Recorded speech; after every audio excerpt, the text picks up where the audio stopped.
the business podcast that's committed to see you winning in business with our daily 10-minute business lessons for the real world. I'm your host, your coach, your teacher, Omar Zenhom. I'm also the co-founder of the $100 MBA, a complete business training and community online. And today is part 2 of our 2-part lesson, how to pre-sell your product.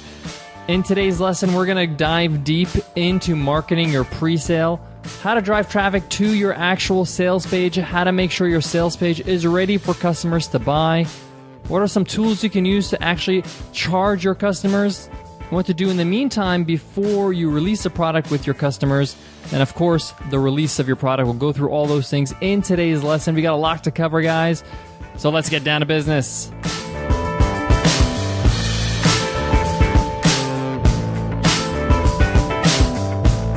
Today's episode of the $100 MBA Show is sponsored by followup.cc. If you're using email to build your business, followup.cc is the best tool to stay on top of your tasks, schedules, and leads without leaving your email inbox. It's easy to set up and get started with a couple of clicks. Followup.cc integrates with any email program to help you become super productive. Never miss an important event or opportunity again, and build strong relationships with customer reminders, email scheduling, open tracking, and integration with your favorite productivity apps. Best of all, $100 MBA listeners like yourself receive 15% off. All you got to do to receive your 15% off discount is sign up using the discount code MBA. So head over to followup.cc and enter discount code MBA. In part 1 of this lesson on how to pre-sell your product, we covered a whole bunch of things like deciding on your minimal viable product, deciding on a launch date and a release date, outlining your offer into must-have elements, into additional elements, a whole bunch of other stuff. So if you haven't listened to part 1, make sure you go back and listen to part 1 before you listen to part 2. But if you are all listened up, let's get into part 2 of this lesson. And we want to talk about marketing your pre-sale product. Now, the first thing you need to focus on is your sales page, making sure you provide enough information. Remember, we talked about focusing on the solution that you're solving with your product. Focusing on the must-have elements and not the additional elements right now, because the must-haves are the things you know for sure will be available when you actually release the product. But you also want to make sure that you're selling the product. A lot of people undersell the pre-sale product because they don't actually sell the product. They don't actually show people how this can be beneficial to them. And you can do this in many ways. I mean, the most classical way is written form through a written sales letter. But you can do other things like video. Create a video that actually explains what your product solves. This could be just you on camera. It's the simplest form. Get somebody to shoot you on camera explaining the benefit. An example of this is our sales video on the $100 MBA website. So if you go to 100mba.net, you'll see a video where I'm speaking about our solution, our product, which is the $100 MBA Training and Community. Now, I'm speaking, but there are other things that go on like B-roll, which means other shots or other scenes, maybe screenshots from the actual program, things like that, maybe some text or title. But the point is that it's me on camera. You can also do an explainer video, which is animated. You can hire somebody to do that. But the point is that I would utilize video, especially on a sales page, because it's highly effective, and you can convey a message very clearly within 2 to 3 minutes. Of course, you want to add images of your products, along with descriptions of each image. What are you showing here? What are you selling? And you want to work from the top down.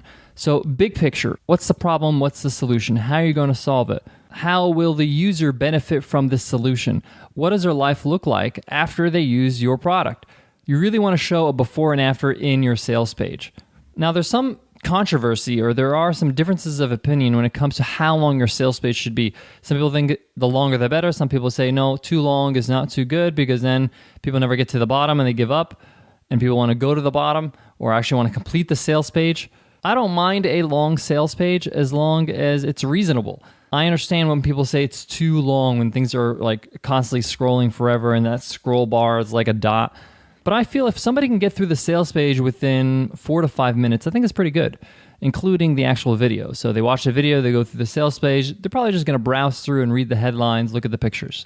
It's really hard to keep somebody's attention for 5 minutes, but what's most important is for you to focus on what value you offer to your customers on that sales page.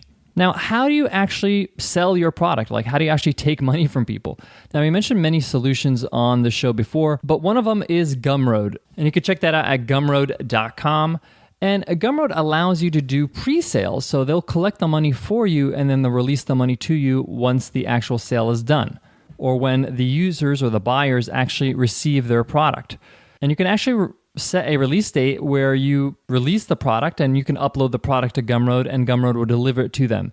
Now, Gumroad does charge 5% per sale, but there are no reoccurring fees, so it might be a really easy to use solution. We've used Gumroad in the past with our products before, and it's really simple. We still use it for some of our products. We have a podcasting with SoundCloud course that's on Business Republic's site that's still up there, that's still selling, and we use Gumroad for that. But you can do pre-sales with Gumroad. I want to point something out because a lot of people don't know this. You can't pre-sell with PayPal. A lot of people use PayPal to charge their customers, but PayPal does not allow pre-sales. It's against their terms and conditions, so make sure you take a look at that. Another solution that we used in the past that really works, we've used it with Webinar Ninja in our pre-sales, is Tilt. And Tilt specializes in pre-sales and crowdfunding. And Tilt allows you to collect the money even before you actually release the product. So you may want to check out Tilt as well. It's tilt.com. They also have some really great features like referral programs, so to incentivize people to share your pre-sale. And they're really good. I've used them before. Their customer service is great. Issuing refunds is pretty painless, so it's super, super simple. They're still very new, so it's a little bit beta, but it's definitely reliable. Now, after you have some pre-sales coming in, I highly, highly recommend you keep your pre-sale customers engaged and informed throughout the whole process. And keep them up to date before the actual release. Don't just sell them or pre-sell them on something. You take their money and you don't talk to them until release. You want to keep them updated. Even once a week is fine. And let them know what's going on, where you're at in the completion of the product. Get their feedback. Maybe write a blog post about the topic or the problem you're solving and share it with them. Create a video or a course. For Webinar Ninja, we created a 7-day course on how to create your first webinar. And we offered this course to our pre-sale customers before the actual release of Webinar Ninja. So they got a chance to learn about webinars and what to do once they have their product. This is really important because you want to keep them engaged. You want to build credibility. You want to build a bond with your early adopters. Again, these are very special people. Build that bond with them. So when you release the product, they're more than happy to help you refine it and give you feedback. Guys, I got more on this topic, including how to release this product. But before that, I got to give love to today's sponsor, ActiveCampaign. ActiveCampaign is an all-in-one email marketing platform. Grow your business and save time with a seamless experience. We've recently started using ActiveCampaign with our business Webinar Ninja, and we absolutely love it because it's super simple to use, it's effective, and their delivery rates are incredible. You can send newsletters, design beautiful email campaigns, keep in touch with contacts and customers, and best of all, they're really affordable. For the services that you're getting, where you can tag customers and you can get people to move on to different lists so you're not giving them old emails. So say, for example, you had somebody sign up for a free course, but then became a customer, bought one of your products. It automatically allows you to tag them so they can move on to the next list and not get the old emails for those who haven't bought yet. Now they're on a different list. They're on a list where customers get different emails. But that's just one of the many features that ActiveCampaign has. Plus, it's super easy to use. And if you want to get started for as low as $9 a month, they start at $9 a month for 500 contacts. That's contacts, not emails. So if they come on, they can move on to a different list. If you have duplicates, they don't count. And even if you have higher numbers of contacts, let's say, for example, 5,000, it's only $45 a month. If you want to sign up for ActiveCampaign with these amazing prices, use our special link, 100mba.net/active. That's 100mba.net/active, and get started with ActiveCampaign for only $9 a month. So you've pre-sold your product, you have these early adopters, now it's time to release your product to your early adopters. And the best way to do this is through some really clear communication. Make sure you send out emails a few days before to let your customers know, let your pre-sale customers know that you're releasing your product in a few days. And this is the procedure. This is what's going to happen. How are they going to receive it? Are they going to get an email? Are they going to get a username and password? Keep them informed. And you may want to do this again the day before release. And come release day, have a simple to follow email that shows them how to get access to your product. And make sure on the bottom of that email, you give them a way to contact you so they can ask any questions. Some people might get confused for some reason. It's okay. Give them your contact email so you can be able to answer some questions. That could be your support email. For us, it's support@webinarninja.co. Now, come release day, you may have a few things you need to solve. People might not get access. You need to reset passwords, things like that. So make sure you have all hands on deck come release day. Also, remember, you need to change your sales page because it's not on pre-sale anymore. It's on regular sale, right?